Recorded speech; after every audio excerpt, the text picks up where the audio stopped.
महाराष्ट्र के पूर्व मुख्यमंत्री और वर्तमान में विधानसभा के नेता विपक्ष देवेंद्र फडणवीस ने राज्य की पुलिस की पोस्टिंग और तबादले में बड़े भ्रष्टाचार का आरोप लगाया है, जिसको लेकर मुंबई पुलिस की ओर से देवेंद्र फडणवीस को नोटिस देकर पहले तलब किया गया। उसके बाद खुद पुलिस ने उनके घर जाकर उनका स्टेटमेंट रिकॉर्ड किया।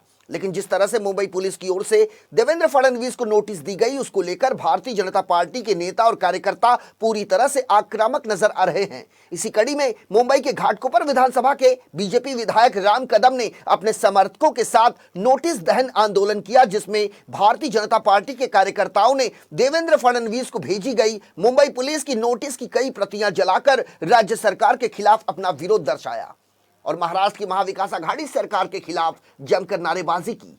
भारतीय जनता पार्टी के विधायक राम कदम का आरोप है कि देवेंद्र फडणवीस ने राज्य की महाविकास आघाड़ी सरकार के कई भ्रष्टाचार को उजागर किया और उनके तीन मंत्रियों के भ्रष्टाचार की सच्चाई को जनता के सामने लाने का काम किया, जिससे महाराष्ट्र की महाविकास आघाड़ी सरकार बौखला गई है और देवेंद्र फडणवीस की आवाज को दबाने का प्रयास किया जा रहा है। लेकिन भारतीय जनता पार्टी के नेता और कार्यकर्ता इससे डरने वाले नहीं है और ना ही देवेंद्र फडणवीस को इससे कोई फर्क पड़ने वाला है, ऐसा कहना भारतीय जनता पार्टी के प्रवक्ता और विधायक राम कदम का है।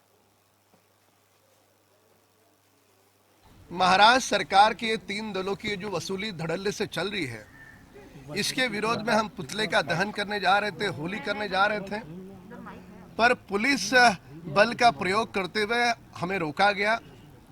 जो देवेंद्र फडणवीस जी को नोटिस दी थी उसकी भी होली होनी थी, वह भी करने से हमें रोका गया। क्या कारण है?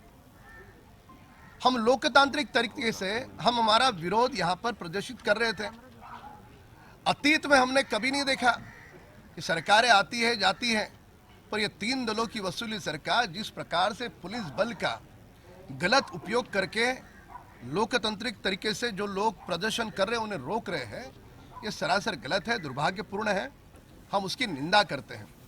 साथ साथ इस महाराष्ट्र सरकार को एक कह देना चाहते हैं कि इनके किसी भी नोटिस से ना हमारे देवेंद्र फडणवीस जी ना भारतीय जनता पार्टी का कोई अन्य कार्यकर्ता नेता डरता नहीं है। इनके जो अलग अलग घोटाले हैं हम लोगों के सामने लाएंगे, इन्हें जेल के सलाखों के पीछे जाना होगा। सरकार की तरफ से ये कहना है कि 2 बार नोटिस दी गई थी, सरकार की तरफ से ये कहना है कि 2 बार नोटिस दी गई थी, उसका कोई जवाब नहीं मिला, इसलिए जो है तीसरी बार नोटिस दी गई। देखिए, पहले तो सरकार कह रही थी कि देवेंद्र जी बीकेसी के दफ्तर आए, अचानक से क्यों बदला?